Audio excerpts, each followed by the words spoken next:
ये students, sports injuries में हमने सॉफ्ट टिश्यू इंजरीज़ कर दिया, बोन फ्रैक्चर कर दिया, और क्लासिफिकेशन मैंने बताया था आपको कि बेसिकली स्पोर्ट्स इंजरीज जो है 3 तरह की होती हैं: soft tissue injuries, bone injuries and joint injuries. आज के जॉइंट इंजरी के साथ ही ये चैप्टर आपका यहाँ पे कंप्लीट हो जाएगा। तो जॉइंट इंजरी में जब भी कहीं पर भी 2 बोन्स मिलती हैं तो उसको जॉइंट कहते हैं। चाहे फिंगर हो, चाहे रिस्ट हो, चाहे एल्बो हो, जहाँ पर भी 2 बोन्स मिलती है और मूवमेंट होती है उसको हम जॉइंट कहते हैं। जॉइंट की चोट जब भी आती है तो उसमें अगर हड्डी टूटती है तो उसको हम जॉइंट इंजरी नहीं कहेंगे, उसको हम बोन इंजरी कहेंगे। लेकिन अगर जोड़ खिसकता है अपनी जगह से, डिस्प्लेस होता है, तो उसको डिसलोकेशन कहते हैं। वहाँ पर हड्डी टूटी नहीं है लेकिन हड्डी अपनी जगह से जगह बदल गई है। इसको खींच के कुछ एक्सपर्ट जो फिजियोथेरेपिस्ट होते हैं या हमारे आसपास भी गांव में होते हैं वो इसको चढ़ा देते हैं। इवन हड्डी टूटी हुई को चढ़ा सकते हैं। लेकिन अगर मस्कुलर इंजरी हो या टेंडन की इंजरी हो या स्प्रेन हो या स्ट्रेन हो तो उसको खींच के नहीं चढ़ाया जाता है। So the displacement of any joint is called as dislocation and that falls under the category of joint injury. If there is partial dislocation, it is known as subluxation।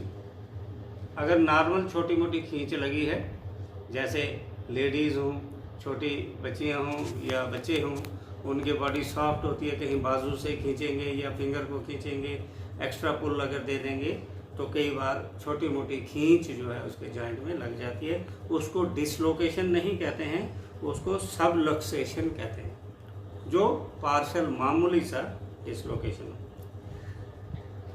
ये कुछ गेम्स हैं जैसे फुटबॉल है, कबड्डी है, basketball है, wrestling है, kick boxing है, gymnastic है। इनमें डिसलोकेशन का बहुत चांसेस होते हैं और मेन काज इसका होता है गिरना या डायरेक्ट ब्लो करना उसको। जैसे बाजू यहाँ से मोड़ दी कुश्ती में तो उसको ज़्यादा फोर्स लगाई तो ये जॉइंट जो है शोल्डर जॉइंट यहाँ से खिसक सकता है।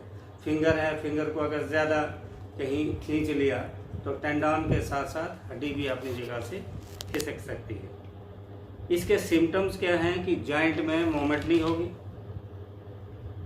उसकी शेप बदल जाएगी। जैसे दोनों जॉइंट्स को देखेंगे तो दोनों की शेप एक जैसी है, तो अगर खिसका होगा, डिसलोकेशन होगी तो उसकी शेप बदल जाएगी और मूवमेंट भी रेस्ट्रिक्ट हो जाएगी। इसकी ट्रीटमेंट, जब हम ट्रीटमेंट की बात करते हैं तो हम फर्स्ट एड की बात करते हैं क्योंकि हम डॉक्टर्स नहीं।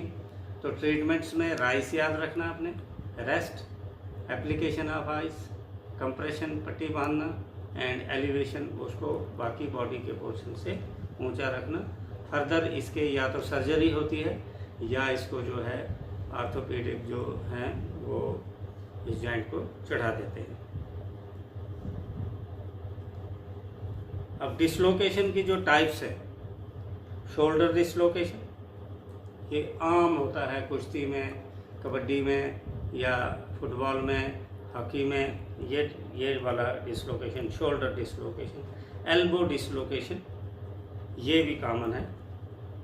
नी कैप डिसलोकेशन, ये घुटने के ऊपर एक ढक्कन सा होता है, अगर ढीला आप अपनी टांग को छोड़ेंगे तो इसके ऊपर से एक पटेला भी कहते हैं इसको, ये हड्डी लूज सी होती है, ये हिलते रहती है और बड़ी सेंसिटिव होती है। हल्की सी चोट लगने से भी इसकी डिसलोकेशन हो जाती है। और सबसे डेंजरस है हिप डिसलोकेशन। ये जो हमारा हिप एरिया है, यहाँ फीमर जो है ये हड्डी सबसे बड़ी हड्डी, इसके आगे जो बॉल होता है वो यहाँ पर हिप में सॉकेट में फिट होता है। तो कहीं गिरे हम या चोट ज़्यादा लगी तो यहाँ पर ये अपनी जगह से खिसक जाते हैं, इसको हिप डिसलोकेशन कहते हैं। और एक और मोस्ट कॉमन जॉइंट डिसलोकेशन है, दैट इज़ फिंगर डिसलोकेशन। एक जॉ डिसलोकेशन भी होता क्योंकि ये जो जबड़ा है हमारा, यहाँ पर भी 2 बोन्स की मूवमेंट होती है तो यहाँ पर भी जॉइंट है। और रिस्ट डिसलोकेशन। तो this was all about joint injury. और जॉइंट इंजरी में मैंने बताया कि सीधा सीधा हमने डिसलोकेशन याद रखना है, और डिसलोकेशन की टाइप्स क्या हैं, इसके काजेज़ क्या हैं, और इसकी छोटी मोटी ट्रीटमेंट्स क्या हैं, और इसकी